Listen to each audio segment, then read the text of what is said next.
ನಮಸ್ಕಾರ ಕರ್ನಾಟಕ. ನಾವು ಈಗ ಐತಿಹಾಸಿಕ ವಿಶ್ವವಿಖ್ಯಾತ ಬೆಂಗಳೂರು ಕರಗ ನೋಡೋದಕ್ಕೆ ಹೋಗ್ತಾ ಇದ್ದೀವಿ. ಎಲ್ಲ ಗೊತ್ತಾಗೋಯ್ತು.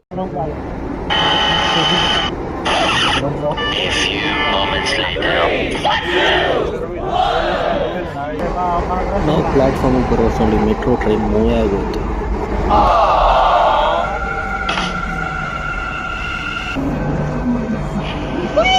ಮೆಟ್ರೋ ಸ್ಟೇಷನ್ ಎಲ್ಲ ಫುಲ್ ಖಾಲಿ ಹಿಡಿತಾ ಇದೆ.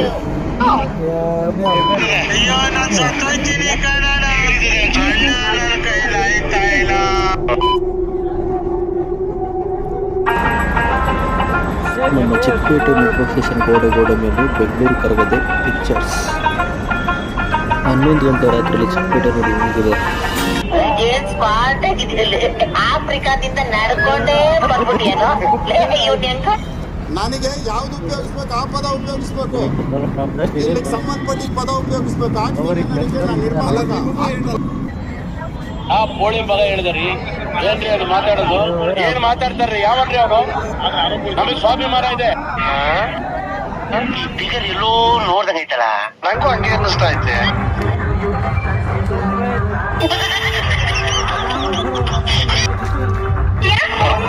ಟೊಮೊಟೊ, ಮೆಣಸಿನಕಾಯಿ, ಹೀರೆಕಾಯಿ, बदनेकाई। मजा आया और मैं ये जो मजा है हिंदुस्तान के हर व्यक्ति को देना चाहता हूँ. ಬನ್ನಿ ಹಾಗೆ ಬೆಂಗಳೂರು ಕರಗದ ಇತಿಹಾಸ ತಿಳ್ಕೊಳ್ಳೋಣ. ನಮಗೆ ಮಹಾಭಾರತ ಅಂದರೆ ಕುರುಕ್ಷೇತ್ರ ಯುದ್ಧ ಮಾತ್ರ ಗೊತ್ತು. ಕರಗ ಕರ್ನಾಟಕದ ಪ್ರಸಿದ್ಧ ಜಾನಪದ ಆಚರಣೆಯಾಗಿದೆ. ಈ ಸಂದರ್ಭದಲ್ಲಿ ಆದಿಶಕ್ತಿ ಶ್ರೀ ದ್ರೌಪದಿಯನ್ನು ವಾಣಿಕುಲ ಕ್ಷತ್ರಿಯ, ತಿಗಳ ಕ್ಷತ್ರಿಯ ಜನಾಂಗದವರು ಕುಲದೇವತೆಯಾಗಿ ಆರಾಧಿಸುತ್ತಾರೆ. 800 ವರ್ಷಗಳ ಬೆಂಗಳೂರು ಕರಗದ ಇತಿಹಾಸ. ಕರಗದ ಒಂದೊಂದು ಅಕ್ಷರವು ಒಂದೊಂದು ಸಂಕೇತ ಹೊಂದಿವೆ. ರಾಜಧಾನಿಗೆ ರಾಜ ಕಳೆ ಕೊಡುವ ಬೆಂಗಳೂರು ಕರಗಕ್ಕೆ ಹಲವು ವರ್ಷಗಳ ಇತಿಹಾಸ ಇದೆ. ಬೆಂಗಳೂರು ಕರಗಕ್ಕೆ 8 ಶತಮಾನಗಳ ಇತಿಹಾಸ ಇರೋದು ಗಮನಾರ್ಹ. ಕರಗ ಅನ್ನೋ ಮಾತಿಗೆ ಕುಂಭ ಎನ್ನುವ ಅರ್ಥ ಇದೆ. ಕರಗದ ಒಂದೊಂದು ಅಕ್ಷರ ಒಂದೊಂದು ಸಂಕೇತ ಹೊಂದಿವೆ ಎನ್ನಲಾಗುತ್ತಿದೆ. ಕ ಕೈಯಿಂದ ಮುಟ್ಟದೆ, ರ ರುಂಡದ ಮೇಲೆ ಧರಿಸಿ, ಗ ಗತಿಸುವುದು ಹೀಗೆ ವಿವರಣೆ ಕೊಡಲಾಗಿದೆ. ಈ ಕರಗ ಆದಿಶಕ್ತಿ ಸ್ವರೂಪಿಣಿಯಾದ ದ್ರೌಪದಿ ಆರಾಧನೆಗಾಗಿ ಮಾಡುವ ಹಬ್ಬ. ಈ ಆಚರಣೆಗೆ ಒಂದು ಪುರಾಣ ಕಥೆ ಕೂಡ ಇದೆ. ಆ ಕಥೆ ಏನು ಅನ್ನೋದು ವಿವರ ಇಲ್ಲಿದೆ.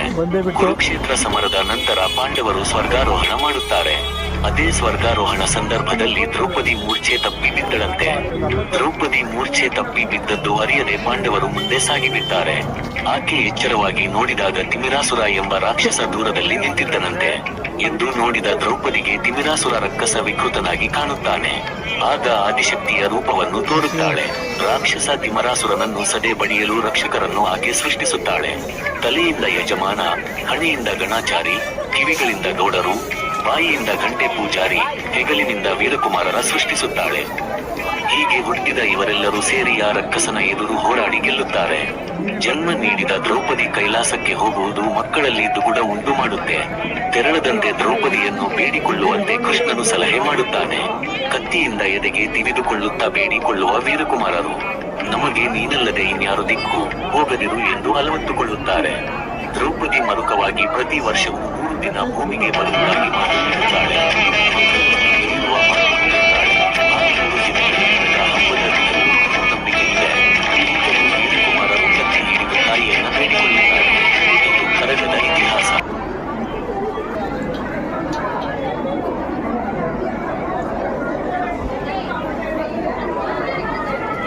ಕರಗದ ಇತಿಹಾಸ ಕೇಳಿದ್ರಲ್ವಾ, ಬನ್ನಿ ದೇವರ ದರ್ಶನ ಮಾಡೋಣ.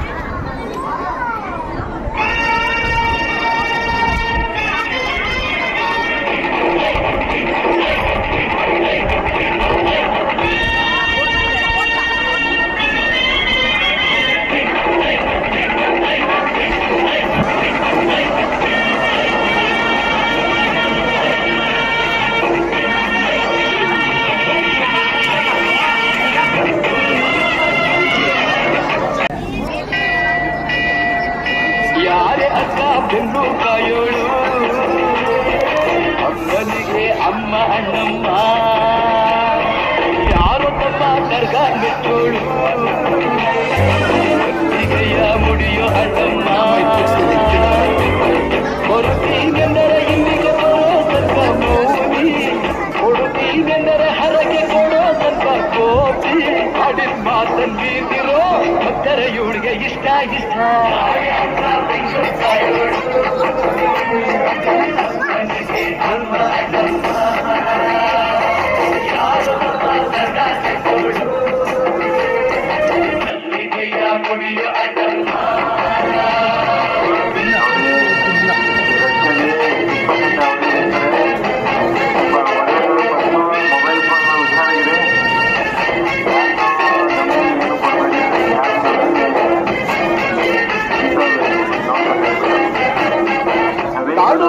ಆಕಾಶನೇ ಒಮ್ಮೆ ತಾಯ ಬೇರಿದ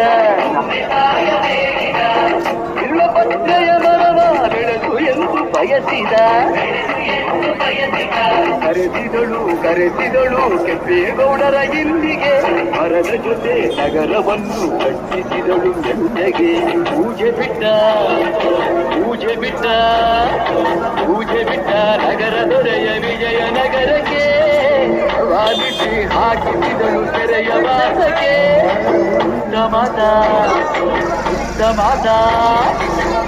ಮಾತ ಬಿಟ್ಟ ಹರಕೆ ಗಟ್ಟಿ ಮಾಡಿಸಿ 2 ವರುಷ ಅಳಿಸಿ ನಗಿಸಿ ತಂದು ಮನ್ನಿಸಿ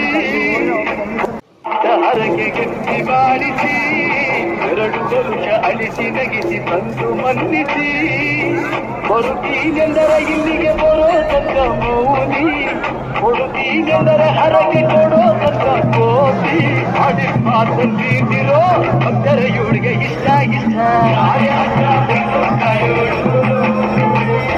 ಅಮ್ಮನಿಗೆ ಅಮ್ಮ ಅಣ್ಣ ಯಾರ ಸಮಾಚಾರ ಕೊಡು ಅಲ್ಲಿಗೆಯ ಮುಡಿಯು ಅಣ್ಣ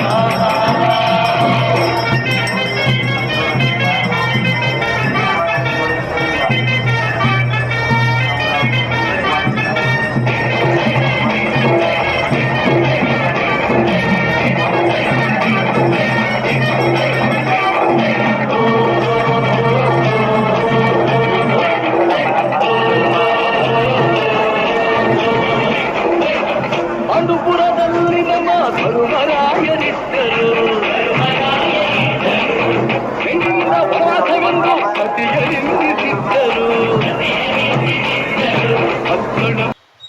ಅಮ್ಮ ಅಣ್ಣಮ್ಮ ಎಂದು ಮಾನವತಿ ಹೆಣ್ಣಿಗೊಂದು ಸ್ಥಾನ ಕೊಡುತ್ತಾರೆ ಎಂದು ಸೀರೆ ಉಡಿಸಿ ಬಳೆಯ ತೊಡಿಸಿ ತಾಳಿ ಕಟ್ಟಿಸಿ ಹೆಣ್ಣು ಇಲ್ಲದೆ ಧರ್ಮ ಇಲ್ಲ ಎಂದು ಬೋಧಿಸಿ ಧರ್ಮನಿಗೆ ತಲೆಗೆ ಏಳು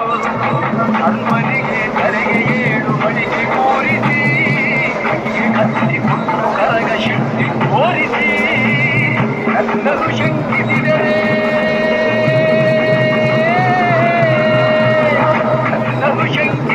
ಪ್ರಳಯ ಎಂದನಮ್ಮ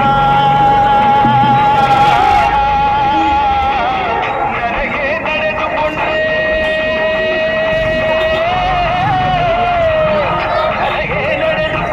ವಿಜಯ ಎಂದನಮ್ಮ